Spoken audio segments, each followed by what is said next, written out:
2007 में 11,000 बसें बोली, परंतु बसें कितनी 2023 तक 3,937, केवल इतनी। इनकी ओर से और बसें आए, उनकी खरीद हो, जनता को दी जाए, मतलब नहीं। जो है उनका भी मिसयूज, रूट पे नहीं ले जाना, यहाँ घुमा दो वहाँ घुमा दो, और फिर वो टिकटिंग में जो वो केजरीवाल जी ने कहा कि भाई बेचारी महिला को टिकट नहीं मिल रही, महिलाओं को तो मिल रही है पर उनका शेयर उनको नहीं मिल रहा, इसलिए उनको तकलीफ हो रही है कि अब भारतीय जनता पार्टी की सरकार आ गई, अब क्या करें। परंतु एक छोटी सी कहानी सुनाती हूँ अध्यक्ष जी। एक गांव में एक दुकानदार के यहाँ चोरी हो गई, बहुत सामान, राशन की दुकान थी, बहुत चोरी हो गई।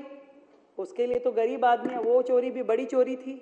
उसने थाने में रिपोर्ट लिखाई, थाने की पुलिस वो पंजाब सरकार की पुलिस जैसी थी, वो आई बाद में 2 ठुल्ले इधर 2 ठुल्ले उधर ऐसे करके पूरा चारों तरफ खड़ी हो गई, और वो बोरी थी बादाम की। तो पुलिस वाले आए और कह रहे हाँ भाई क्या हुआ है, जरा सूची बताओ, क्या क्या चोरी हुआ है लिखवाओ, और ले मुट्ठी बादाम की और फिर मुंह में। उधर से दूसरे वाले ने ले काजू और फिर मुंह में। कह रहे सूची बनवाओ, सूची कितनी चोरी हुई है, आइटम लिखवाओ, कितने का सामान गया है। कि सर बनाता हूं, अभी तो चोरी हुए ही जा रही है, अभी तो चोरी हुए ही जा रही है। यही स्थिति इस दिल्ली सरकार की है। अभी तो हम ये सीएजी की रिपोर्टें देख देख के बोल रहे थे, बाकी साथियों ने भी बोली। मैं आपका ध्यान एक ऐसे मुद्दे पे दिलाना चाहती हूं जो शायद अभी आपके ध्यान में आया नहीं होगा। आपको मालूम है कि दिल्ली में 2 एजेंसीज ट्रांसपोर्ट में काम करती है, एक डीटीसी एक डिम्स, और डिम्स के साथ में हमारा शेयर दिल्ली सरकार का 50% था, और उसके साथ 50% शेयर आईडीएफसी बैंक का था, दोनों का 50-50%। और वैल्यू बता दूं, आईडीएफसी के पास जो शेयर था उसकी 2023 में वैल्यू 95 करोड़ रुपए थी, प्रॉफिट 95 करोड़ रुपए की। आप मानिए कि आईडीएफसी ने कहा कि मुझे ये अपना शेयर बेचना है, तो उसमें फर्स्ट पार्टी दिल्ली सरकार है। उन्होंने दिल्ली सरकार से बात की कि अगर आपको ये शेयर लेना है तो मैं आपको देने के लिए तैयार हूं। 2 साल तक फाइल अटकी रही, 2 साल तक उस फाइल पे कोई निर्णय नहीं हुआ, और आखिरी में आईडीएफसी ने अपना वो शेयर एक प्राइवेट कंपनी को बेच दिया, वो भी मात्र 10 करोड़ रुपए में। 95 करोड़ का शेयर केवल 10 करोड़ में एक प्राइवेट कंपनी को, और उस कंपनी में 70% शेयर एक रशियन कंपनी का है। कंपनी का नाम भी बता देती हूँ, बीटीपीएल। मैं आपसे पूछना चाहती हूँ इसके पीछे क्या षड्यंत्र है कि 95 करोड़ का शेयर 10 करोड़ में बेच दिया जाता है और वो शेयर सरकार नहीं लेती है। चाहते तो 10 करोड़ ये वैल्यू नहीं थी। आज हमारे कॉर्पोरेशन में, हमारी डीटीसी में प्राइवेट आदमी का शेयर हो गया, वो भी 50% का, और उस पे और धांधली जी समझ लीजिए, यदि ये 50% का शेयर 10 करोड़ में बेचा गया है तो आज पूरी डीटीसी की वैल्यू 20 करोड़ पे आ गई है। 20 करोड़ पे आके खड़े हो गए हैं आपकी ये वैल्यू। ये क्या है, ये क्या घोटाला है, ये क्यों ऐसा किया गया है? ये 10 करोड़ में दिया गया शेयर ये कौन सी कंपनी का है और उनके कौन से रिश्तेदार का है जिन्होंने जानबूझ के 95 करोड़ का 10 करोड़ में भरपा करके हुए अपना शेयर बेच दिया? सरकार ने क्यों नहीं खरीदा? क्या उसके पास 10 करोड़ रुपए नहीं थे कि ये 10 करोड़ रुपए दे करके पूरी डीटीसी को अपने अंदर रखना? अपने कैसे वो प्राइवेट किसी कंपनी को अलाउ कर सकते थे? कितना बड़ा घोटाला है अध्यक्ष जी। मैं चाहती हूं ये पूरी की पूरी सीएजी रिपोर्ट आप पीएसी में भेजें, क्योंकि इसमें इतने हेड हैं कि आप जो अपने बस डिपो का उपयोग कर सकते थे, जो आईएसबीटीज का उपयोग कर सकते थे, वहां एडवर्टीजमेंट कर सकते थे, करोड़ों रुपए आपको राजस्व प्राप्त होता, आपकी बसें अच्छे से चलती, बसों पे भी ऐड कर सकते थे। परंतु नहीं, आपने इस प्रकार का कोई दिमाग नहीं लगाया, कोई विचार नहीं किया। केवल और केवल एक मोटी अनुदान राशि दे करके डीटीसी को पंगु बनाया कि आज भी अगर डीटीसी चल पा रही है तो जो अनुदान राशि सरकार उसको दे रही है मात्र उसका वही आय का साधन है। वो लोग टिकट से नहीं कुछ कर रहे हैं, वो लोग तनख्वाह, इतनी बड़ी तनख्वाह, आज 4000 बस ड्राइवर बैठ करके सरकार उनको तनख्वाह दे रही है। उनके पास कोई काम नहीं, कोई काम नहीं है। जो बसेस रिटायर हो गई सीएनजी से, आज वो ड्राइवर आइडियल बैठे हैं, खाली बैठे हैं, उनके पास कोई काम नहीं है। 4000 ड्राइवर हैं जिनको तनख्वाह सरकार दे रही है, उनके सारे प्रिक्विजिट दे रही है। कैसे काम चलेगा, कैसे सरकार चलेगी? जिस तरीके से इन्होंने पूरी की पूरी सरकार के राजस्व में सेंध लगाई, जैसे कि वो डुबोने के लिए ही बैठे थे, जैसे कि उनका मन था कि कैसे हम पूरी सरकार को डुबो दें और ये सिस्टम, ये सरकार अब हमें चलाने के लिए दी गई।